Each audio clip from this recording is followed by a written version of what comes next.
Hello students, welcome to my YouTube channel whose name is Chemistry with Manish Soni। पिछली class में मैंने आपको ठोसों के प्रकार पढ़ा दिए थे।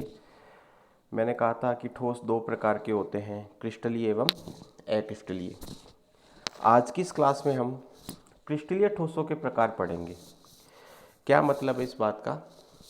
देखिएगा, ठोस पदार्थ दो प्रकार के होते हैं। लास्ट क्लास में मैंने आपको बताया था ठोस पदार्थ दो प्रकार के होते हैं, क्रिस्टलीय और अक्रिस्टलीय। अब ये जो क्रिस्टलीय पदार्थ होते हैं ना, ये वापिस से चार प्रकार के होते हैं। नंबर एक आणविक ठोस, नंबर दो आयनिक ठोस, नंबर तीन धात्विक ठोस और नंबर चार सहसंयोजक या नेटवर्क ठोस। तो देखिएगा, क्रिस्टलीय ठोस के प्रकार। क्रिस्टलीय ठोस कितने प्रकार के होते हैं? चार प्रकार के होते हैं। नंबर एक आणविक ठोस, नंबर दो आयनिक ठोस, नंबर तीन धात्विक ठोस, नंबर चार सहसंयोजक या नेटवर्क ठोस। सबसे पहली बात आपको याद करनी है कि इन ठोसों में अवयवी कण कौन कौन से होते हैं। तो देखिएगा, आणविक ठोस में अवयवी कण होते हैं अणु, और इन अवयवी कणों के मध्य या तो वान डेर वाल आकर्षण बल उपस्थित होता है या हाइड्रोजन बंध उपस्थित होता है। तो ध्यान रखिएगा, आणविक ठोसों में अवयवी कण क्या होते हैं? अणु होते हैं, और इन अवयवी कणों के मध्य या तो वान डेर वाल बल उपस्थित होता है या हाइड्रोजन बंध उपस्थित होता है। हालांकि कभी कभी यहाँ पर अवयवी कण परमाणु भी हो सकते हैं, लेकिन अधिकांशतया आणविक ठोसों में अवयवी कण क्या होते हैं? अणु होते हैं। आयनिक ठोस जो होते हैं उनमें अवयवी कण आयन होते हैं, यानी धनायन एवं ऋणायन। धात्विक ठोसों में अवयवी कण धातु धनायन होते हैं। क्या होते हैं? धातु धनायन। आयनिक ठोसों में अवयवी कणों के मध्य आयनिक बंध उपस्थित होता है। कौन सा बंध उपस्थित होता है? आयनिक बंध।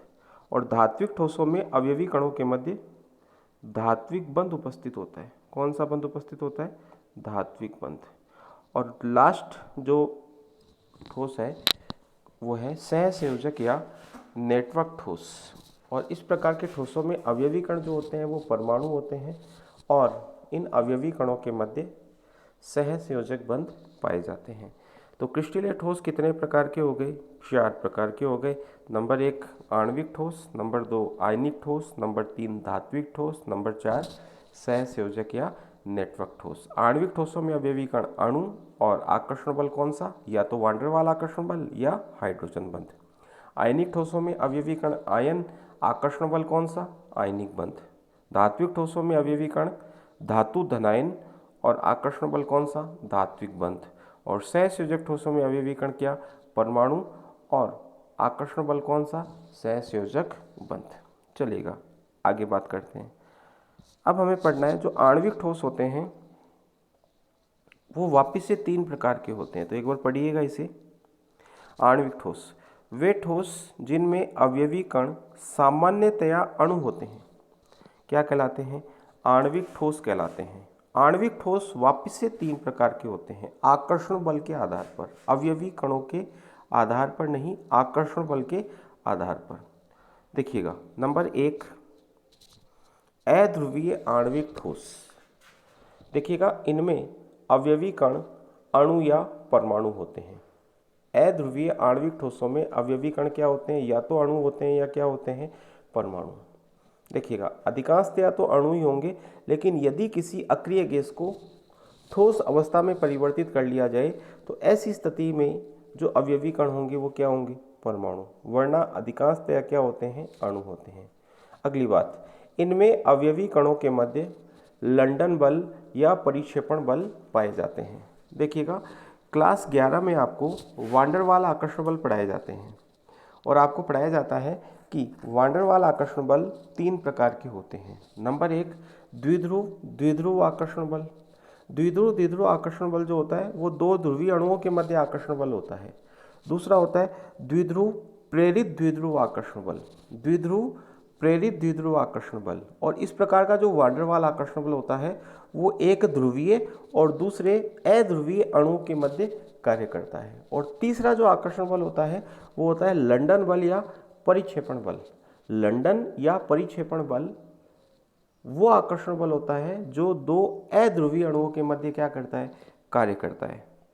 तो ध्यान से सुनिएगा, अध्रुवीय आणविक ठोसों में अवयवी कणों के मध्य लंदन बल या परिक्षेपण बल पाए जाते हैं। अब देखिएगा, चूंकि ये आकर्षण बल दुर्बल है इस कारण से ये मुलायम होते हैं। क्या होते हैं, मुलायम होते हैं। विद्युत रोधी होते हैं। विद्युत रोधी का मतलब है विद्युत के क्या होते हैं, कुचालक होते हैं, अर्थात विद्युत धारा का प्रवाह इनमें नहीं होता। क्यों, क्योंकि इनमें ना तो मुक्त इलेक्ट्रॉन उपस्थित है और ना ही मुक्त आयन। विद्युत चालकता के लिए आवश्यक होता है कि या तो उस पदार्थ में मुक्त इलेक्ट्रॉन हो या उस पदार्थ में क्या उपस्थित हो, मुक्त आयन। अगली बात, इनके गलनांक दुर्बल वान डेर वाल आकर्षण बल के कारण अत्यधिक निम्न होते हैं। तो याद रखिएगा, इनके गलनांक अत्यधिक निम्न होते हैं क्योंकि इनमें क्या पाए जाते हैं, दुर्बल वान डेर वाल आकर्षण बल। अब बात करते हैं एग्जाम्पल की। तो देखिएगा, पहला एग्जाम्पल है हाइड्रोजन, दूसरा है आयोडीन, तीसरा है CCl4 और चौथा है आर्गन। तो देखिएगा, सबसे पहले मैं हाइड्रोजन की बात कर रहा हूँ। तो बताओ, हाइड्रोजन का जो अणु है वो अध्रुवीय होता है कि नहीं होता? क्यों, क्योंकि दोनों हाइड्रोजन परमाणु है, समान प्रकार के परमाणु से निर्मित अणु है। तो बताओ, दोनों परमाणुओं की विद्युत ऋणता आपस में समान होने के कारण से दोनों परमाणुओं पर कितना कितना आवेश होगा, 0 0। तो बताओ, ये अणु कैसा हो गया, अध्रुवीय। इसका मतलब हाइड्रोजन जब ठोस अवस्था में होता है तो बताओ किस प्रकार का ठोस होगा, अध्रुवीय आणविक ठोस। आयोडीन है, आयोडीन की यदि मैं बात करूं तो दोनों आयोडीन हो गई।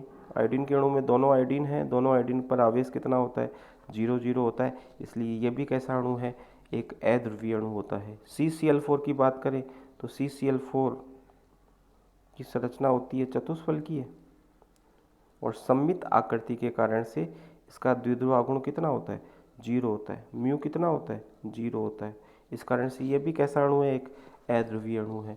और आर्गन तो एक परमाणुिक गैस है और जब इसको ठोस अवस्था में लोगे तो बताइएगा ये भी क्या होगा, अध्रुवीय होगा। तो आर्गन तो वैसे ही परमाणु है, तो परमाणु तो हमेशा क्या होता है, अध्रुवीय होता है।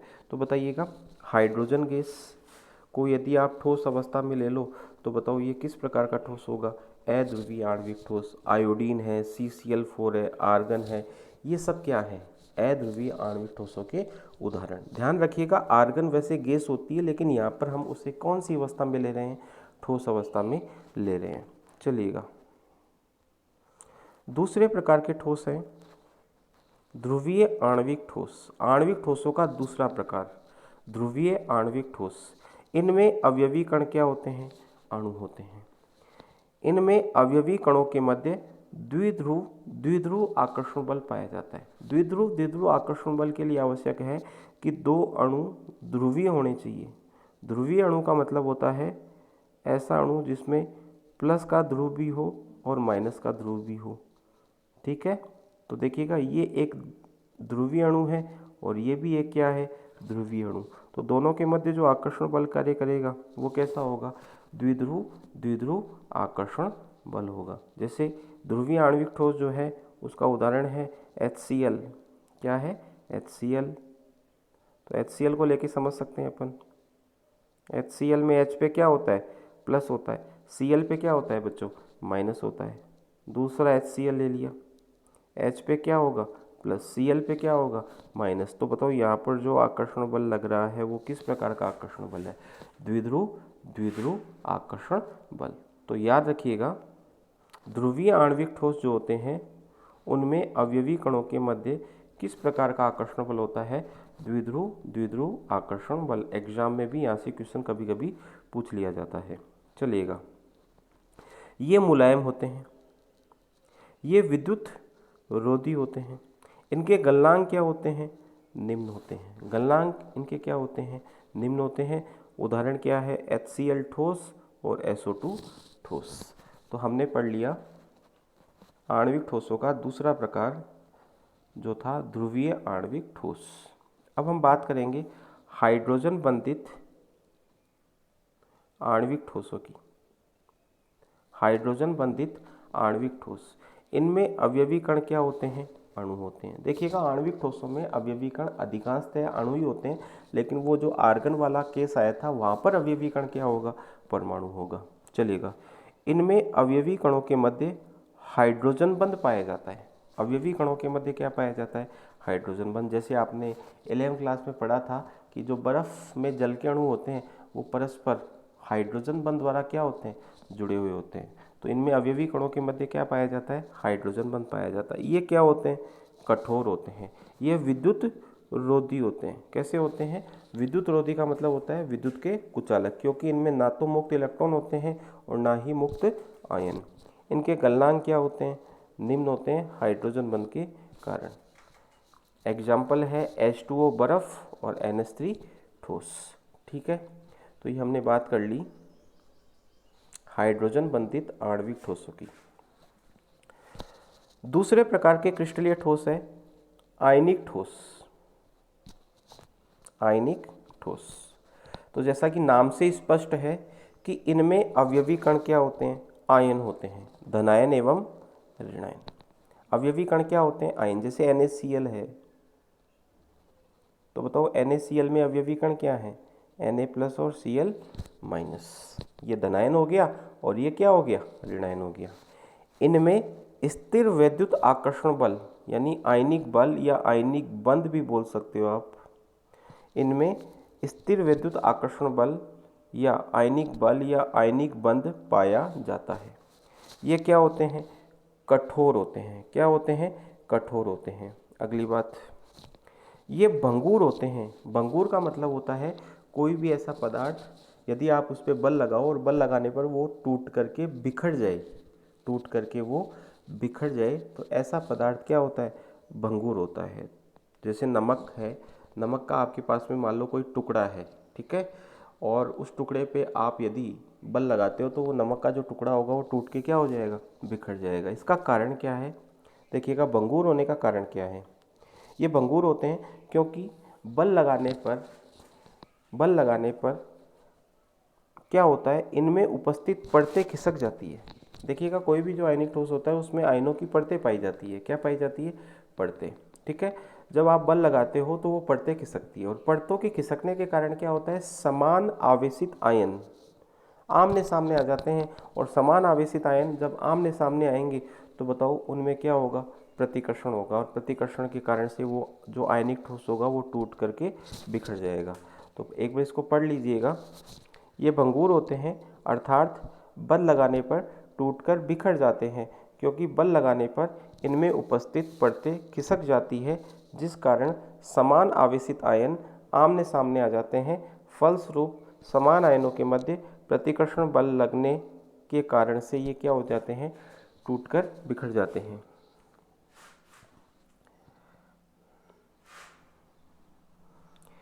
अगली बात,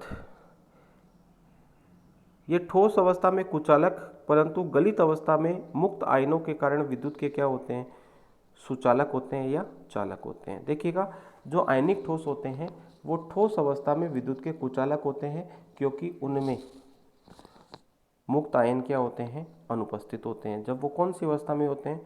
ठोस अवस्था में। लेकिन जब गलित अवस्था में यदि हम उनकी बात करें तो उनमें क्या होता है? मुक्त आयन उपस्थित हो जाते हैं, और मुक्त आयनों के कारण वो विद्युत के क्या बन जाते हैं? सुचालक बन जाते हैं। मैंने आपको बताया था कि किसी भी पदार्थ की चालकता के दो ही कारण हो सकते हैं, या तो मुक्त इलेक्ट्रॉन या मुक्त आयन। इनका गलनांक उच्च होता है क्योंकि आयनिक बंध क्या होते हैं?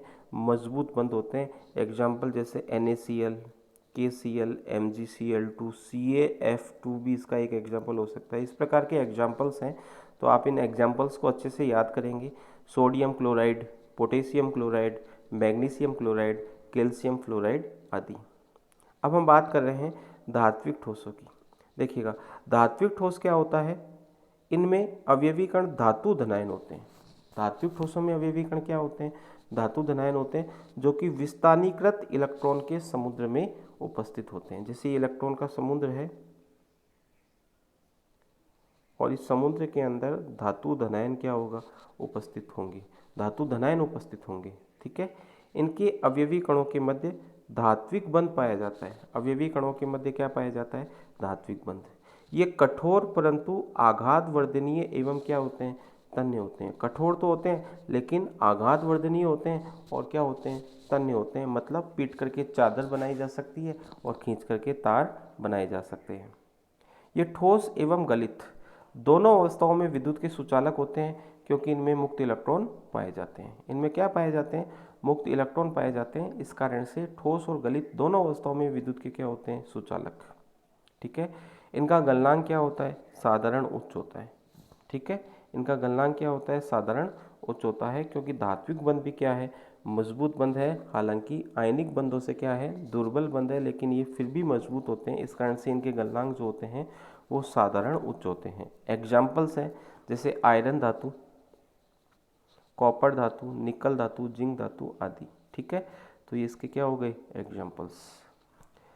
चौथे प्रकार के ठोस है, नाम है उनका सहसंयोजक या नेटवर्क ठोस। सहसंयोजक ठोस या नेटवर्क ठोस। सबसे पहली बात, इन्हें विशाल अणु भी कहा जाता है। बताइएगा इनमें अवयवी कण क्या होते हैं, बता दिया था मैंने आपको। इनमें अवयवी कण क्या होते हैं, परमाणु होते हैं। अवयवी कणों के मध्य सहसंयोजक बंध पाए जाते हैं। अवयवी कणों के मध्य क्या पाए जाते हैं, सहसंयोजक बंध पाए जाते हैं, जो कि दिशात्मक एवं प्रबल होते हैं। इसी कारण इनके गलनांक बहुत उच्च होते हैं। इनके गलनांक क्या होते हैं, बहुत उच्च होते हैं। ये कठोर होते हैं, क्या होते हैं, कठोर। परंतु ग्रेफाइट मुलायम होता है। ग्रेफाइट क्या होता है, मुलायम, क्योंकि ग्रेफाइट की परतदार संरचना में, क्योंकि की आएगा यहाँ पर, क्योंकि ग्रेफाइट की परतदार संरचना में परतों के मध्य दुर्बल आकर्षण बल पाए जाते हैं। और दुर्बल आकर्षण बल के कारण क्या होता है, परतें एक दूसरे के ऊपर खिसक जाती है, जिस कारण से ग्रेफाइट क्या होता है, मुलायम होता है। ये विद्युत के कुचालक होते हैं, परंतु ग्रेफाइट विद्युत का क्या होता है, सुचालक, क्योंकि इसकी परतदार संरचना में प्रत्येक कार्बन के 3 इलेक्ट्रॉन अन्य 3 कार्बन के 3 इलेक्ट्रॉन के साथ सहसंयोजक बंध बनाता है, परंतु चौथा इलेक्ट्रॉन मुक्त रहता है जो गमन करता है। इसी कारण ये विद्युत के क्या होते हैं, सुचालक। एक्चुअल में होता क्या है, ग्रेफाइट के अंदर प्रत्येक कार्बन परमाणु जो होता है वो 3 कार्बन से जुड़ा होता है। तो प्रत्येक कार्बन के 3 इलेक्ट्रॉन तो उन 3 कार्बन के 3 इलेक्ट्रॉन के साथ सहसंयोजक बंध बनाने में भाग ले लेंगे। तो बताओ प्रत्येक कार्बन के पास 1 इलेक्ट्रॉन बचेगा मुक्त अवस्था में, और वो मुक्त अवस्था में जो इलेक्ट्रॉन होगा वो ग्रेफाइट के क्रिस्टल में क्या करेगा, गति करेगा, जिस कारण से ग्रेफाइट क्या होता है, विद्युत का सुचालक। तो आपसे अगर एग्जाम में पूछे कि ग्रेफाइट विद्युत का सुचालक क्यों है, तो आप बताओगे कि ग्रेफाइट में क्या उपस्थित होता है, मुक्त इलेक्ट्रॉन। एग्जाम्पल्स क्या हैं, हीरा, ग्रेफाइट, ALN, SiO2, SiC आदि सहसंयोजक ठोसों के क्या है, उदाहरण। उपरोक्त संपूर्ण व्याख्या को निम्न सारणी में भी दर्शाया गया है। तो आप सारणी को अच्छे से देख लीजिएगा। इस सारणी में से एग्जाम में क्वेश्चन पूछ लिया जाता है। ऊपर जो मैंने आपको पढ़ाया उसका सारांश है ये देखिएगा। ठोसों के प्रकार, आणविक ठोस, आयनिक ठोस, धात्विक ठोस, सहसंयोजक ठोस या नेटवर्क ठोस। फिर देखिएगा, आणविक ठोसों को 3 भागों में बांट रखा है, अध्रुवीय, ध्रुवीय और हाइड्रोजन बंधित। अब देखिएगा, सबसे पहले अवयवी कण बताए गए हैं। अध्रुवीय आणविक ठोसों में अवयवी कण क्या है, अणु। ध्रुवीय आणविक ठोसों में भी अवयवी कण क्या है, अणु। हाइड्रोजन बंधित आणविक ठोसों में भी अवयवी कण क्या है, अणु। आयनिक ठोसों में अवयवी कण क्या है, आयन। धात्विक ठोसों में अवयवी कण क्या है, विस्थानीकृत इलेक्ट्रॉनों के समुद्र में धनायन। और सहसंयोजक या नेटवर्क ठोसों में अवयवी कण क्या है, परमाणु। अब देखिएगा, बंधन या आकर्षण बल। किस प्रकार का आकर्षण बल या बंधन, यहाँ पर बंधन आकर्षण बल कार्य करता है। देखिएगा, अध्रुवीय आणविक ठोसों में जो आकर्षण बल है वो है परिक्षेपण अथवा लंदन बल। ध्रुवीय आणविक ठोसों में जो आकर्षण बल है वो है द्विध्रुव द्विध्रुव आकर्षण बल या द्विध्रुव द्विध्रुव अन्योन्य क्रिया। हाइड्रोजन आबंधित आणविक ठोसों में जो आकर्षण बल है वो क्या है, हाइड्रोजन बंध। आयनिक ठोसों में जो आकर्षण बल है वो स्थिर वैद्युतीय या गुलामी बल, और यहाँ पर आयनिक बंध भी आप बोल सकते हो। धात्विक ठोसों में जो आकर्षण बल है वो है धात्विक बंध, और सहसंयोजक या नेटवर्क ठोसों में जो आकर्षण बल है वो क्या है, सहसंयोजक बंध। अब देखिएगा, एग्जाम्पल्स आपको बता रखे हैं। एग्जाम्पल्स मैंने आपको पहले बता ही दिए, तो एग्जाम्पल्स आपको अच्छे से याद करना है। ठीक है, फिर इनकी भौतिक प्रवृत्ति बता रखी है, मुलायम मुलायम। ये देखिएगा, ये जो अध्रुवीय आणविक ठोस और ध्रुवीय आणविक ठोस जो होते हैं वो क्या होते हैं, मुलायम होते हैं, लेकिन हाइड्रोजन बंधित जो आणविक ठोस होता है वो कैसा होता है, कठोर होते हैं। ठीक है, आयनिक ठोस कठोर एवं भंगुर होते हैं। धात्विक ठोस जो होते हैं वो कठोर परंतु आघात वर्धनीय और क्या होते हैं, तन्य होते हैं। सहसंयोजक या नेटवर्क ठोस जो होते हैं वो क्या होते हैं, कठोर होते हैं, लेकिन ग्रेफाइट क्या होता है, मुलायम होता है। ठीक है, फिर चालकता के बारे में बता रखा है। देखिएगा, अध्रुवीय आणविक ठोस विद्युत रोधी है, ध्रुवीय आणविक ठोस भी क्या है, विद्युत रोधी, और हाइड्रोजन आबंधित आणविक ठोस भी क्या है, विद्युत रोधी। इसका मतलब आणविक ठोस सारे के सारे क्या होते हैं, विद्युत रोधी होते हैं। आयनिक ठोस जो होते हैं वो ठोस अवस्था में विद्युत रोधी होते हैं, परंतु गलित अवस्था और जलीय विलयन में विद्युत के क्या होते हैं, सुचालक। क्यों, क्योंकि इनमें क्या पाए जाते हैं, मुक्त आयन। धात्विक ठोस जो होते हैं वो गलित अवस्था में क्या होते हैं, चालक, और ठोस अवस्था में भी क्या होते हैं, चालक। दोनों ही अवस्थाओं में चालक होते हैं, क्योंकि इनमें क्या पाए जाते हैं, मुक्त इलेक्ट्रॉन। और सहसंयोजक ठोस जो होते हैं वो विद्युत रोधी होते हैं, परंतु ग्रेफाइट इसका क्या है, अपवाद, और वो क्या होता है, चालक होता है। फिर देखिएगा, यदि हम बात करें गलनांक की, तो आणविक ठोसों के गलनांक निम्न होते हैं।